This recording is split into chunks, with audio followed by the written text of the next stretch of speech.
Welcome to our 13th IOA webinar. So I'm Kui-Shuang Feng, a member of IOA Council and also the lead of the IOA webinar series. So today we are very glad to have Dr. Juan Carlos Ruiz-García as our today's speaker.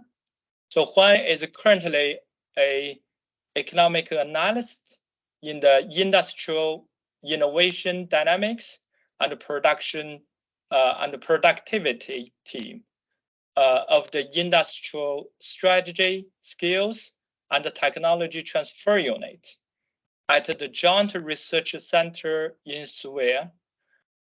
His research focuses on firm dynamics with a special interest in understanding how economic fractions, such as financial fractions, adjustment cost, affect firms in the economy. And as a result, aggregate productivity and output. So he also works in development economics, particularly understanding the determinants of poverty and inequality, both across and within the country. So his talk today is global value chain disruption, the role of firms' heterogeneity. So the presentation will be about 30 minutes.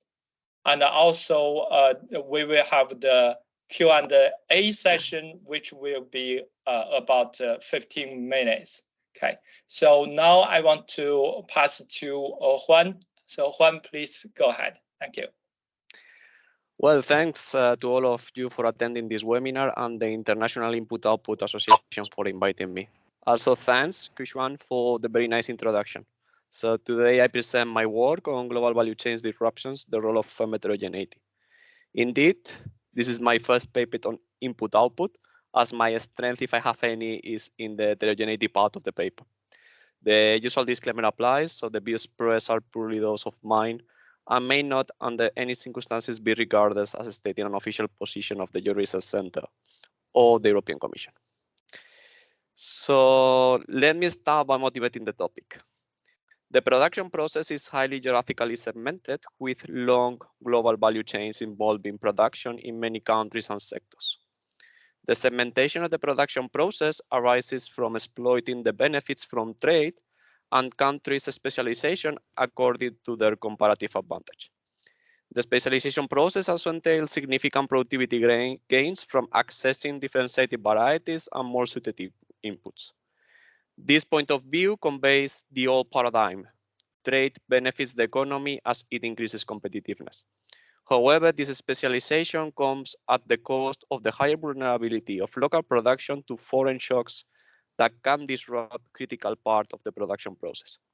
Recently, the asymmetric recovery from COVID-19 in Asia, turning into a shortage of semiconductors, among others, and the geopolitical tensions due to the Russian invasion of Ukraine, with the subsequent energy and alimentary crisis, are two examples of the fragility.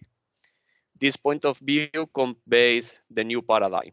Trade geographically cements the production process, making the economy vulnerable to foreign asymmetric shocks. In this research line, I aim to contribute to a better understanding of the mechanisms behind the transmission of shocks by answering the following questions. First, how do trade shocks enter the local economy? Second, how do they spread across sectors once they affect local production? And from a policy perspective, I aim to investigate an optimal industrial and trade policy that balances competitiveness, the old paradigm, and resilience, the new paradigm. In the analysis, I go beyond constructing input-output indicators or relying on models with a representative agent framework, which has traditionally been used to give partial answer to those questions.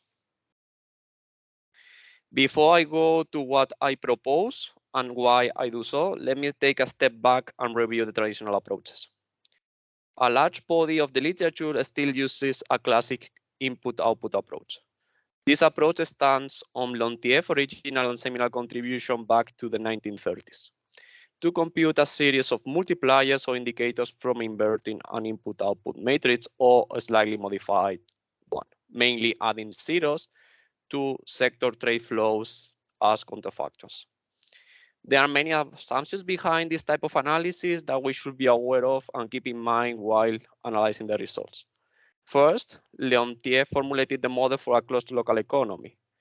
The simplest way to extend Leontief's model to global value chain analysis comes at the expense of treating every country sector pair as a different sector. As a result of the assumption behind this simplification, the difference between Chinese and Italian wheels is the same as the difference between Italian wheels and Taiwanese semiconductors when producing a car. The second is that it builds on Leontief's production technology, which, if specified in nominal terms, implies a unitary elasticity of substitution across country sector pairs. The implied elasticity means a constant expenditure share in each country and sector. If the price of one product in one country doubles, firms will keep spending the same share of their total cost, and the households the same share of the total income on this product of the affected country. But of course, they will buy much less. Finally, it has a representative agent in each sector country pair, which, as I argue next, comes with an important caveat.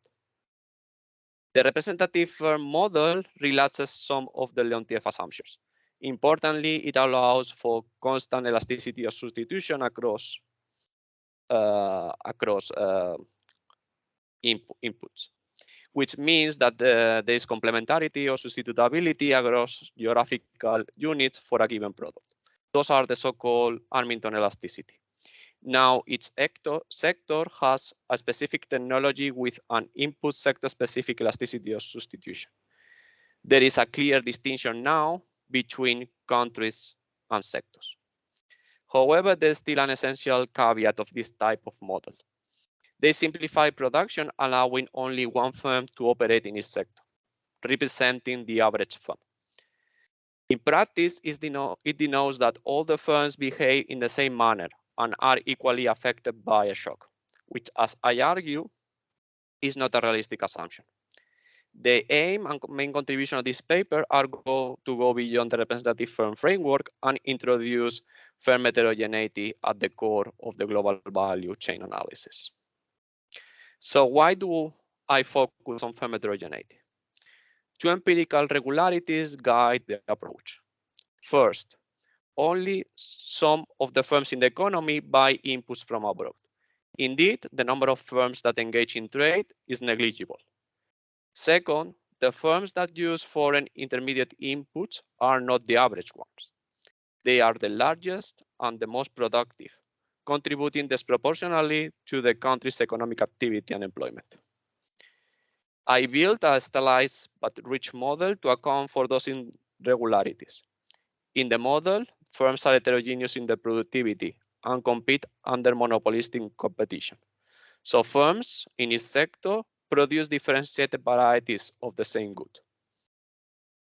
As in the representative agent framework, I allow for granular differential complementarity and substitutability across locations at the sector input level.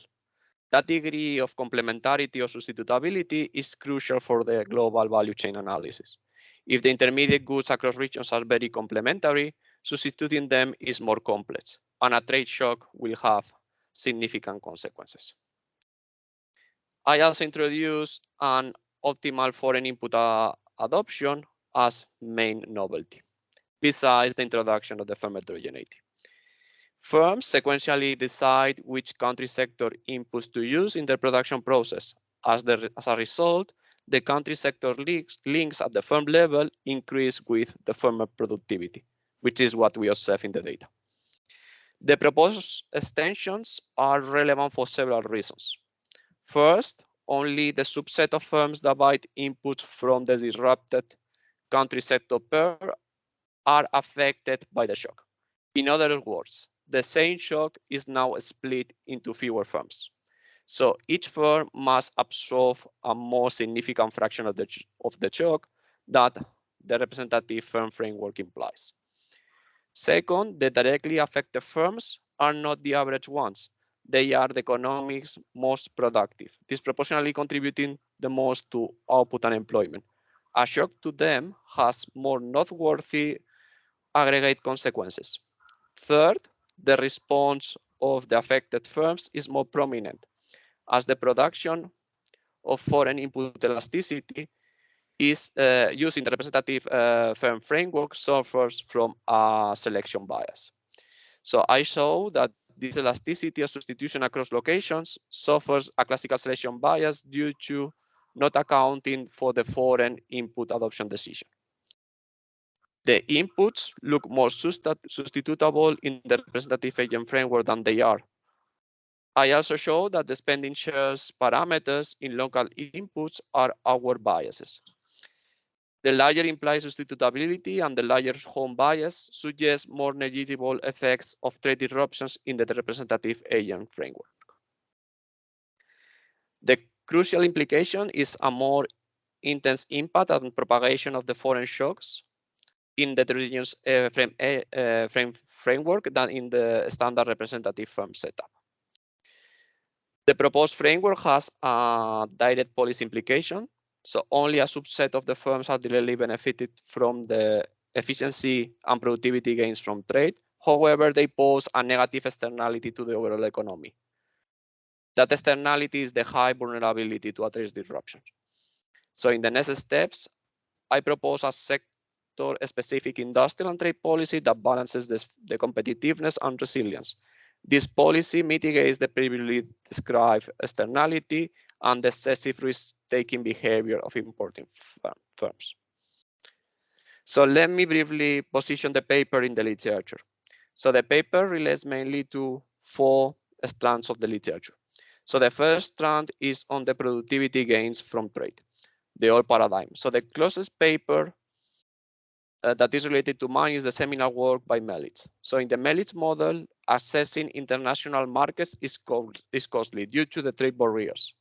Firms have to pay a fixed cost if they want to sell their products abroad. Therefore, Melitz model the firm's decisions to export.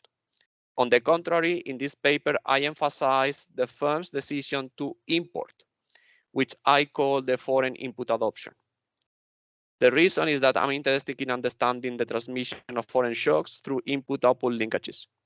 From a methodological perspective, the extension from exporting to importing is not straightforward, although it shares the same vision of the old paradigm. Trade is positive for the aggregate productivity of the countries. The second strand of the literature emphasizes the new paradigm. This literature aims to understand the transmission of shocks through input-output linkages. It builds from the observation that the economic activity of different sectors and regions is highly correlated, the so-called business cycle synchronization. This paper shares the view that shocks transmit from one sector and country to another because of intermediate input usage in the production process, and it does so in an open economy setup. Related to the previous point, it builds in production networks. If you wish, a fancier name for input-output or global value chains analysis. The early literature considers the input-output links as exogenous. However, 2 observations make the research community think that they are endogenous. First, the input-output linkages evolve over time. Second, they are sparse. They have many zeros. They model the evolution of the production network, introducing a decision to adopt inputs in a representative firm setup. This paper brings that view to a heterogeneous agent framework.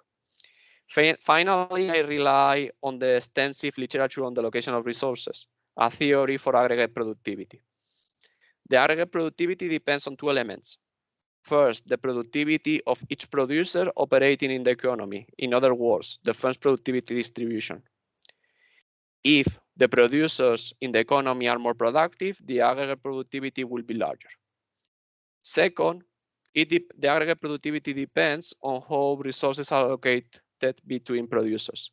It is not optimal for the firms and the economy as a whole that the most productive firms do not have access to inputs. In that sense, if the most productive firms do not have access to those inputs and remain small, they will not fully contribute to the country's aggregate productivity. The seminal contributions build in the primary inputs, mainly capital and labor, and in this paper I bring those ideas to international intermediate inputs and show how they are allocated across firms. So I have finished with the introduction. So for the remainder of the talk, I will continue with the model.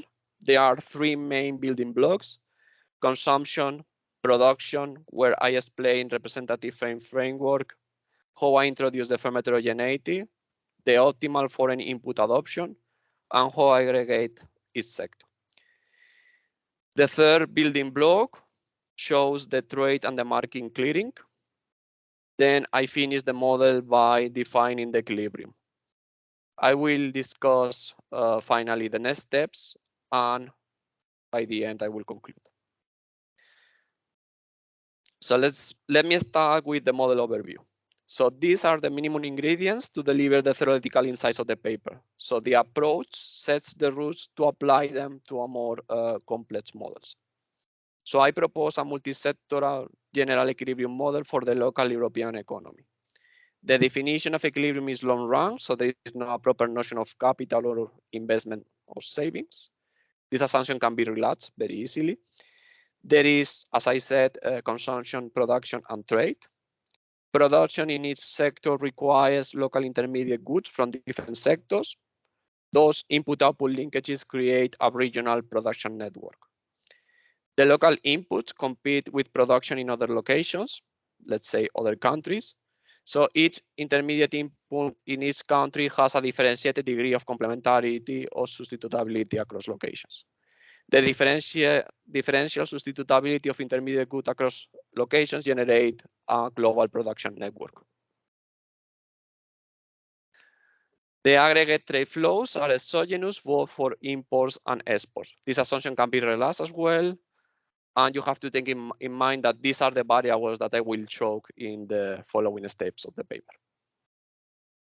So let me go to the first block. So there is a composite good for final consumption. So the consumption basket results from combining the output of these different sectors. And I use a Codd-Douglas aggregator, which you may consider a shopping list. So this is the first question there. So the omegas are the shares of income spent in each sector. They summarize the household preferences for the final goods.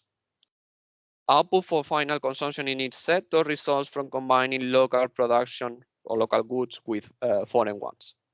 Consumers love variety and substitute goods depending on the elasticity of substitution and the relative prices. Raw captures the degree of substitutability across locations, which is sector specific, as some final goods are more homogeneous and therefore more price sensitive than others. The parameters theta and bar theta capture the home versus foreign bias in consumption in each sector. The closer they are to 1, the higher the bias is for the goods of that location. If the parameters of one location equals to 1, the household consumes only from that location independently of this price. So basically this is this part of the equations. The solution to the problem yields the demand for local goods, foreign goods for consumption, and the consumer price index. Before I go to the heterogeneous firm setup, let me briefly describe the representative firm version. So there is one representative firm operating in each sector. The local output in sector J is produced according to the Codd-Douglas technology that combines the sector productivity, the first element, labor, and intermediate inputs from all the sectors. The alphas govern the output elasticity with respect to the inputs, both primary and intermediate. As it is usual, the production function has constant returns to scale. Intermediate inputs can be produced locally or in any another country. In that sense, local intermediate goods competes with foreign production. The representative firm buys them according to a constant elasticity of substitution aggregator, which is this part. So the rows determine the substitutability of complementarity of local and foreign inputs. They are the so-called Hamilton elasticity. When rho is positive, local and foreign inputs are substitutes. Therefore, if the price in one country increases, the representative firm replaces the inputs from that country and buys a larger share in cheaper countries. As before, as in the consumption block, the thetas and bar theta governs the weight of each country in supplied intermediate inputs. They are the so-called home versus foreign biases or shifts. If one of the parameters is 1, the representative firm only buys intermediate inputs of that sector, of that region, regardless of the price. So the solution to this problem gives the demand for local inputs from each sector, the demand for foreign inputs from each country and sector, the demand for labor, and the local price index for each sector, which you can think as an industrial price index. So this setup is the standard of the representative firm framework. It should not surprise you. So now let me move to the heterogeneous firms framework, which is the subject of this paper, and how I introduce this firm heterogeneity. So they are NGA heterogeneous firms operating in sector J. So they operate under monopolistic competition, producing a differentiated variety of the same good. For example, there are different types of cars in the automobiles industry. Consumers and firms value the variety of the goods they consume, as they can fit the one that works better in their preferences or the production process. Sector output is the result of aggregating the output of each firm. The BIJ, which is this parameter here, controls the demand shifter, as some varieties are more appealing suitable than others. So consumers may prefer some brands more than other brands. For instance, an Apple phone or an iPhone, as opposed to an Oppo one. The sigma controls for the degree of substitutability across variety and determines the market power. If the sigma is very high, the goods are highly substitutable and firms do not have any market power. If one firm increases the price of its intermediate inputs, producers will buy the ones from other firms that have kept the prices the same or even have lowered them. So the solution to this problem determines the demand for the output produced by each firm and the local sector price indices. This is the industrial price index that I have mentioned in the previous slide. Now let's go to the production of each firm. So each heterogeneous firm produces a differentiated variety. Firms are heterogeneous in the demand shifter, the BAJ that I showed before, and their productivity, the ZIJ, which some abusor notation I will collapse into the term AJ, as is shown here. So this is because it is infrequent to have access to firm level pricing data. So when you have both prices and quantities, you will be able to disentangle the demand factors, the BAJ, from the supply factors, the ZIJ. The production function or technology at the firm level mimics the ones that I use for the representative firm framework that I showed in the slide before. So firms combines the productivity with labor and intermediate inputs to produce. The local intermediate inputs compete with foreign locations. As before, the elasticity of substitution rose, and the home versus foreign biases in the production process, thetas and bar thetas, are crucial parameters. It is important to note that all the firms will have the same production function. But that does not mean that firms use the same intermediate inputs from the same locations. Access to foreign inputs is costly. The cost represents the trade barriers, such as different standards like non-compatible connectors or additional safety regulations that made the input of one location more suitable than other. Those were just examples, but there are many other implicit or explicit barriers to trade. So this is exactly the same as in Melitz, but in Melitz was for the export decision, here is for the import decision. And as a result, we have that firms decide which foreign inputs to adopt in their production process. So the solution to the problem, conditional on the input adoption, which I will discuss next, gives the demand for local inputs, which is firm specific, foreign inputs, which is as well firm specific, and the demand for labor, which is as well firm specific. Note, as we have to compute all these quantities at the firm level, that increases dramatically the number of equations of the model. So the previous slide was on the production conditional on the input adoption. So let's take a look now to the input adoption. So as I mentioned, firms adopt foreign inputs optimally. So consider a firm that has adopted M foreign sector country input pairs. So the firm will adopt the following one if the profit of adopting the input is larger than the profit of not adopting it. So this equation will give a productivity cutoff depending on the following input adopted. So it's going to be a productivity cutoff for each of the inputs that has not been adopted yet. The input with the lowest productivity cutoff will be the next input and location adopted. As you see, this problem has a recursive formulation, so I solve it sequentially. So I start with firms that use only local inputs to find the cutoff of the firm's foreign input adopted. So this cutoff also represents the split of the productivity distribution between the firms that stay completely local and the ones that import. Then I use the same procedure to find the other cutoffs and therefore the following foreign inputs adopted. The solution to this problem is the set of productivity cutoffs that determine the foreign input mix that maximizes the firm profits.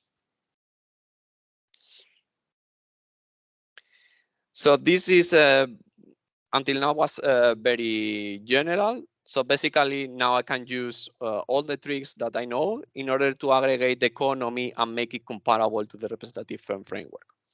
So the first thing is that the problem admits a representation under idiosyncratic distortions in the sense of Xian Klein of 2009.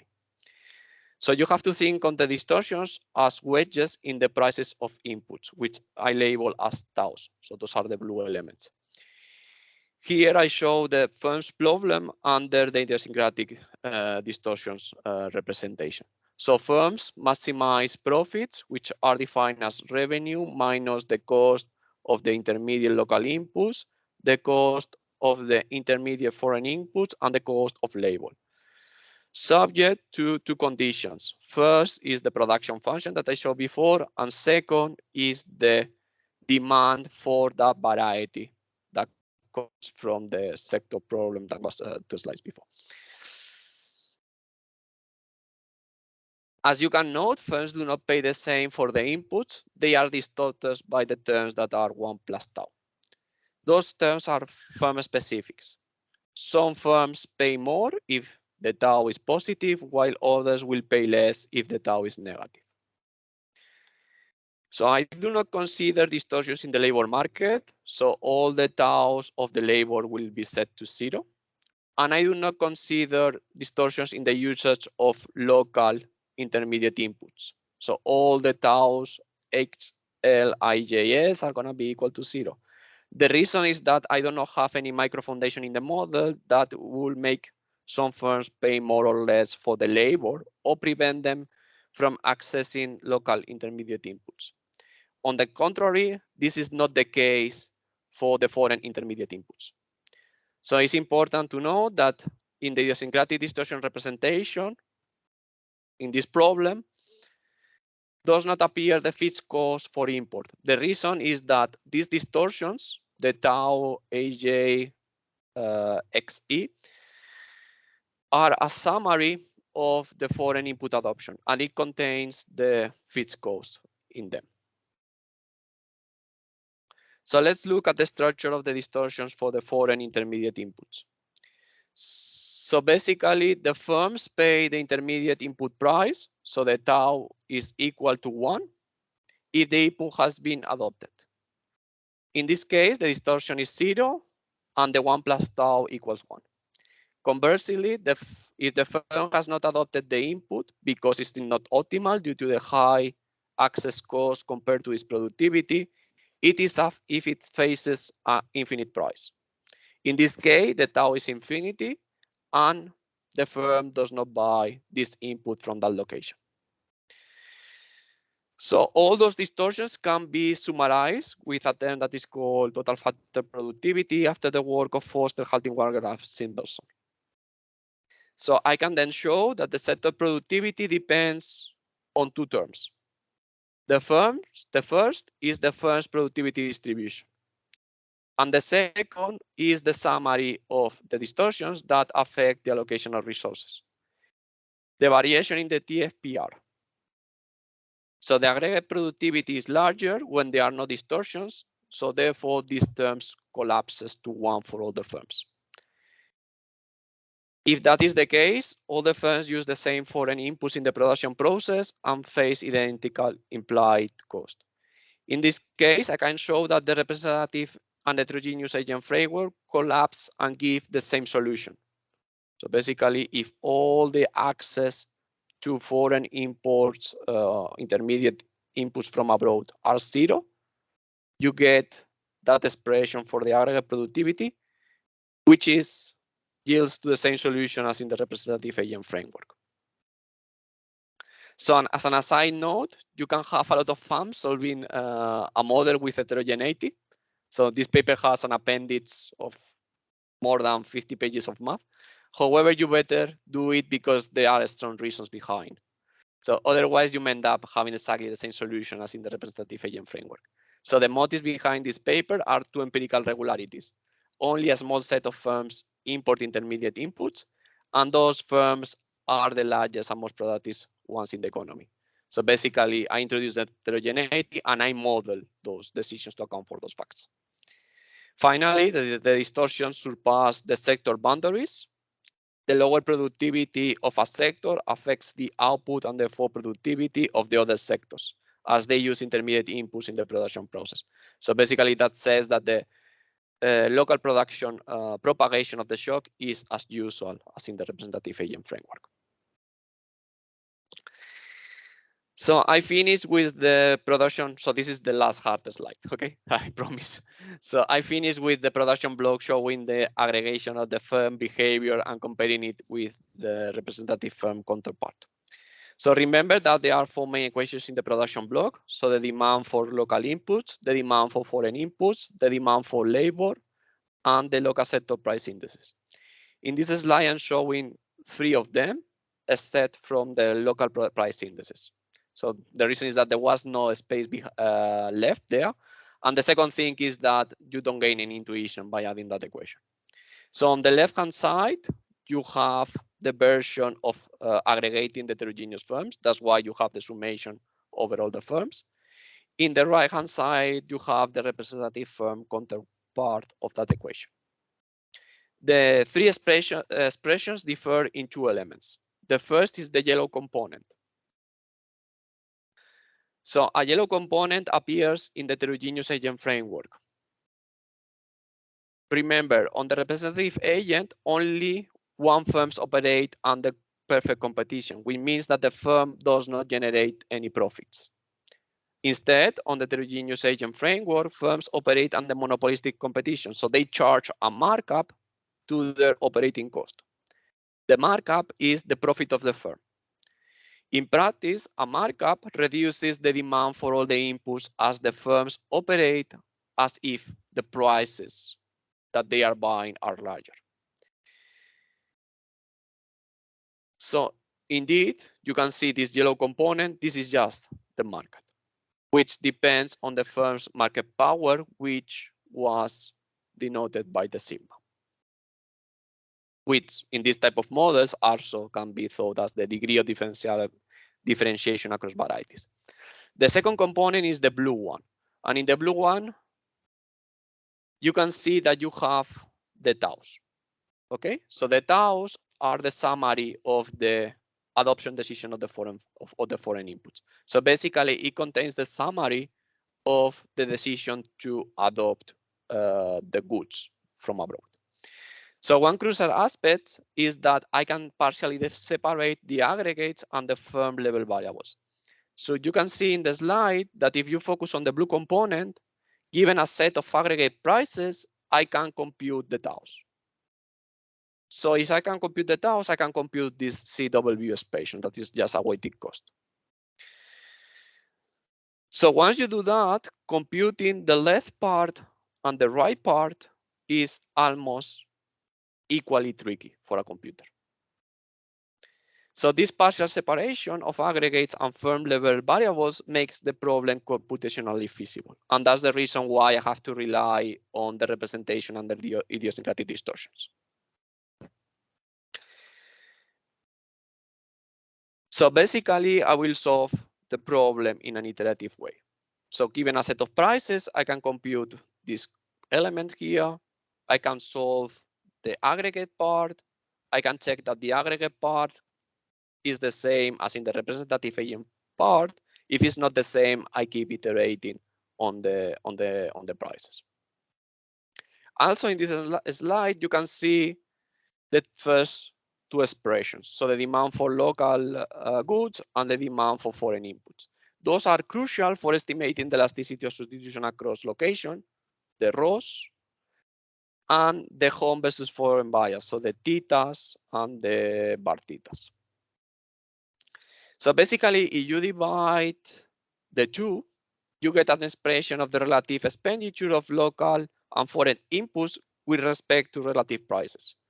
So the estimated coefficient of the relative prices gives the estimate of the Hamilton elasticity that you put in your model. It turns out that the estimated coefficient using aggregate data suffers from a classical selection bias. There are two types of firms, the ones that use only local inputs and those that use foreign inputs in the production process. If you are putting aggregate figures, you are mixing the two. Basically, you have the selection bias because you're not controlling for that selection. Similarly, the estimates for the thetas and the bar thetas using aggregate data suffer the same classical selection bias for exactly the same motive. So I show in the paper that the bias is positive for the elasticity of substitution and the home versus shift parameter. So notably, the biases work in the same direction. So they reduce the negative effect in the aftermath of a trade disruption in the representative agent framework. So you have less transmission of the shocks. So I have finished with the production block. So let's move to the last building block of the model. This is just the trade and market clearing. So this is the same for both the representative and the heterogeneous agent framework. So there are three different markets. So the first market is the goods from sector J produced locally. So local production satisfies the final demand, the intermediate input needs from each sector, and the exports. So I assume that the total exports are exogenous. Second, the goods from sector J produced abroad has to satisfy the final demand of foreign inputs of that country and intermediate inputs needs from each sector. So the total imports are as well exogenous, and those are the variables that I shock as a trade disruption. Finally, the total labor, which is as well as exogenous, satisfy the demand of each sector. So the definition of equilibrium is very straightforward, so it's standard, so let me go very quickly. So an equilibrium of the economy is defined by a set of prices and a set of quantities, which includes the productivity cutoffs, that solve the conditions that I showed before. So basically, they solve the consumption block, which is the same for the two, the representative and the heterogeneous agent framework, the production block, and the market clearing conditions. As you can see, once you introduce firm heterogeneity, the number of equations just explodes. So you see, those are just the yellow parts. But as I said before, as I can partially separate aggregates for firm specific, I can make this problem computationally feasible. So I have finished with the theory behind the model, which is what I mainly wanted to present here. But let me share with you where we are going with this model. So first, I plan to do a validation exercise of the mechanisms behind the model. So using trade and firm level data, I will use trade data to identify a trade shock. Then I will use firm level data to compute the degree of exposure to that shock, distinguishing between two types of firms, the firms that are directly affected by the shock because they buy inputs from that sector and country, and the firms that are only indirectly affected through the input-output linkages of the exposed sector. So they don't buy from the sector that has the shock, but they buy from firms that are affected by the shock. So then I will compare the output responses in the data with the model of these two types of firms.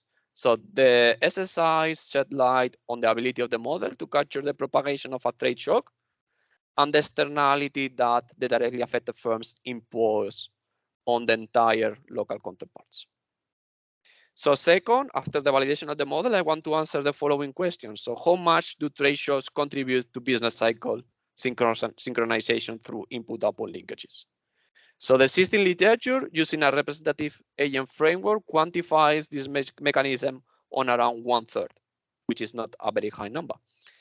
But I have shown theoretical that trade fluctuations have a more intense propagation under heterogeneous firm setup. So this is a matter of a quantification. So the quantification exercise will tell us if the theory behind also matters quantitatively, and if so, how much. So third, we don't only know, we want to know the numbers, but we want to know the why. So what are the modeling assumptions that are crucial for those results? So basically I will run a horse race between different alternative models. So I will go back to the Leontief, to the representative firm framework, which is the standard, and the heterogeneous firms. So those three models differ in two aspects. First, in the elasticity of substitution, which is one in Leontief. It is biased in the representative agent framework because you are not accounting for the selection, and is unbiased in the heterogeneous agent framework. Therefore, I want to disentangle if the results are because you are using biased elasticities or is because of the heterogeneity and the foreign input adoption per se. Finally, from a policy perspective, the paper has a strong message by bringing together the old paradigm of trade on productivity gains and the new paradigm of trade on economic resilience. Importing firms gain competitiveness. However, they affect the local firms by bringing foreign shocks home through the input-output linkages. So the questions are the importing firms taking excessive risks in their foreign input adoption? Does a trade and an industrial policy that balance the competitiveness and resilience exist? And if it exists, how does it look like? So I plan to answer all these questions using the model that I have presented today. So let me conclude after this advertisement and the wish to keep you in tune for the next year. So the representative agent framework significantly improved the classical Leontief framework. It allows for granular complementarity and substitutability of the inputs produced in different locations. However, it has an important caveat. So it assumes that all the firms behave similarly. This is firmly rejected by the empirical evidence. And therefore, as a side effect of the model is that they are equally affected by a trade disruption. So against this background, I introduced firm heterogeneity in an otherwise standard general equilibrium input-output model with trade. In the model, a trade shock only directly affects a subset of firms, the firms that use intermediate goods from the sectors and locations affected by the shock. As the shock is split into fewer firms, each firm has to bear a higher cost. Furthermore, the affected firms are the most productive firms in the economy. A shock to them is particularly harmful. As a result, the initial trade disruption has a more intense economic effect. The same story from an economic perspective. The larger effects under the heterogeneous firm framework are due to a classical selection bias that yields to higher estimates of the home bias and the elasticity of substitution parameters. As I said before, the two biases work in the same direction. They reduce the negative effect in the aftermath of a trade disruption in the representative agent framework. The same story now with economics, so there is an externality. There is an excessive risk-taking behavior of firms in the international input adoption. They see that they can benefit from trade by adopting that input, but they don't see the side effect on the other firms that do not follow them. So a trade policy that corrects the externality, balancing competitiveness and resilience, will depend on the sector structure, will depend on how large or how productive are those firms that are importing from the different sectors and different countries. So that is to say that the industrial and the trade policy should go hand in hand to solve this issue. So thank you for your attention, and I'm looking forward to listen to your reactions and answering to your questions. Thanks. Thank you, Juan. This is an amazing presentation. Well, certainly need a lot of mathematical background to really understand, I guess. Yeah, but that's yeah, that's okay. So we now stop recording. So I want to open